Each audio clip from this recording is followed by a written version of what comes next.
गर्नसम्म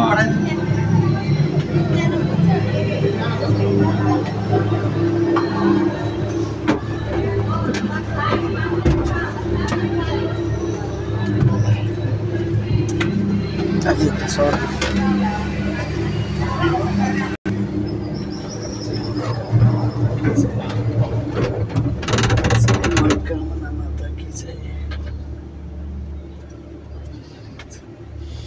खोला आज अलि बढ्यो कि खोला बढेछ माथि पानी परेछ है आज यहाँ पनि परेर आइथ्यो त पोहोर साल दिउँसो घट्यो भयो नि बिहान उठ्यो फेरि उठ्दैन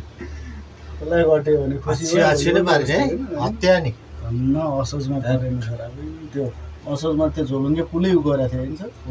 त्यसले त्यो पुलमाथि आयो नि त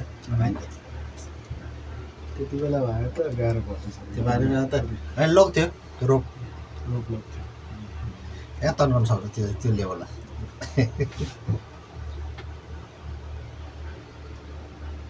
बेलैमा भयो बेलैमा सकिहाल्नु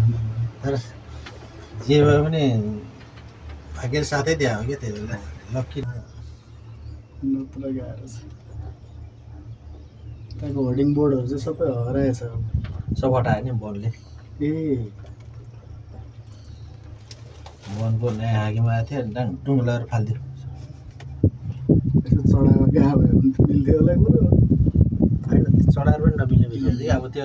माथि धेरै कुरा ग्याङ्कमै भइसकेको थियो भए त उसलाई नै अप्ठ्यारो पर्ने स्थिति आइसकेको थियो सब पानी चुहिहाल्यो नि घरभित्र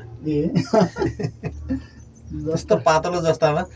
टेकेर पेन्ट गर्न बस्यो भने जस्ता बचाइदिने चक्करमा उल्टो जस्ता चाहिँ यही आइडिया नभए बुद्धि नभएर आजले जस्तामा मान्छे चढ्यो भने त गइहाल्यो नि त्यो केही गर्नु पर्दैन बाक्लै भयो भने जानेर काटी ठोकेछ नि अलिकति लिचीको हुनसाथै त्यो दुलो ठुलो हुँदो रहेछ त्यहीँबाट पानी छिर्छ नि रसाइहाल्छ आएर त्यहाँ गऱ्यो ल हुन्छ नि त खैरेले भने ल त्यसै गरी गर न भनेको के हुन्थ्यो कि स्याग अलिकति नि उठेन त्यसको कुरो नगर्नु त्यस्तै पाराको थियो अनि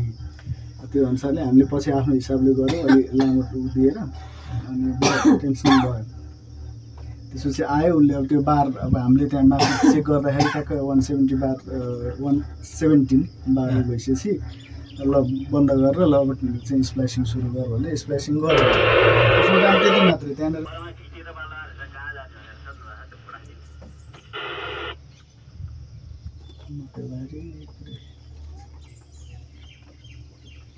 हाम्रो गद्दु दाइ पनि रिटायर भयो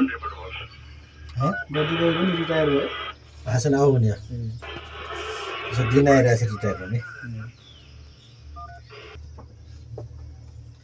सुरुमा आउने जति जाने अब मेरो पनि धेरै छ 5 महिना थपेर को बस्छ कति बस्नु कति बस्छ त्यही भएर नि गर्मीमा बस्न सजिलो छ त्यहाँनिर मलाई नि यसो रुम दिएको छ एउटा त्यहाँ ए माथि रुम दिएको छ गाएला बस्नलाई गर्मी बेला गएर बस्नलाई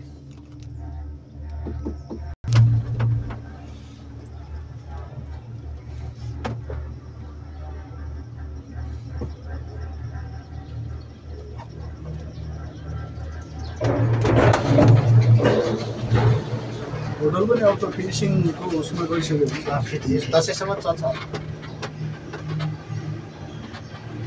अब इन्टरियर गर्दैछ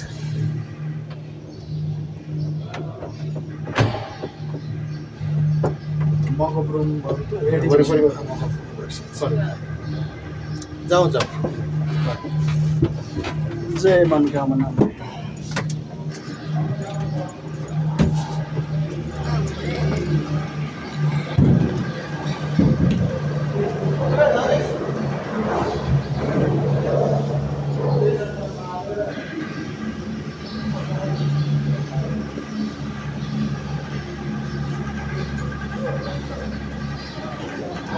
ओ के छ बस